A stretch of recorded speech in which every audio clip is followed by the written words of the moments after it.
Now I'm going to take a 22mm socket, take these lug nuts off. I'm going to take this wheel off. And now take the other side wheel off. Now we're going to disconnect the links on both sides. This link for the stud, I'll use an 18mm wrench to hold the stud from spinning, and a 18mm socket to take the nut off. Do the same on the other side. Now before I take the links off, I'm actually going to take the bushings out. Use a 10mm socket. There's 2 bolts on this side and then 2 on the other. Just hold the bar so it doesn't hit you by accident.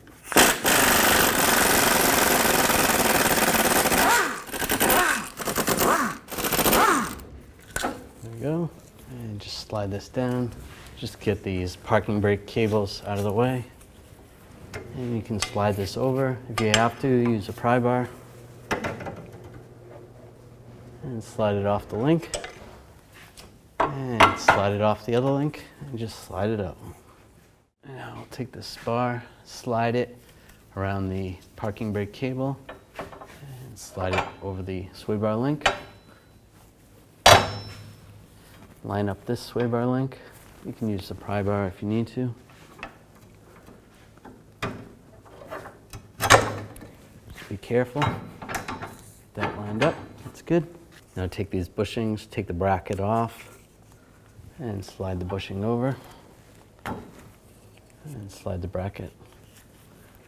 We'll do the same on the other side.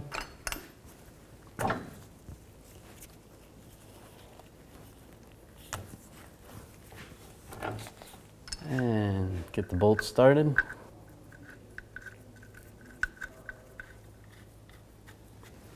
And do the same on the other side. I'll go back and snug these all up.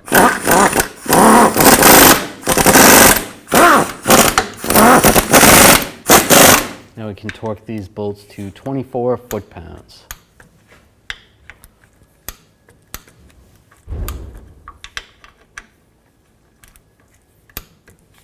Now install the nut.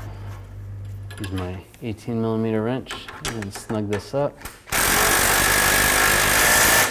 And then torque this nut to 48 foot-pounds. Do the same on the other side. Take the wheel, put the wheel back on.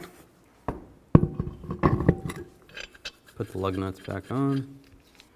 Now I'm going to tighten these lug nuts to 140 foot-pounds in a cross pattern or star pattern so that it tightens the wheel down evenly.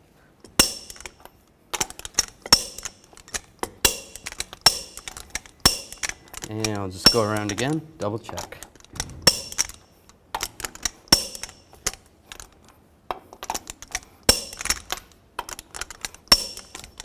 Good.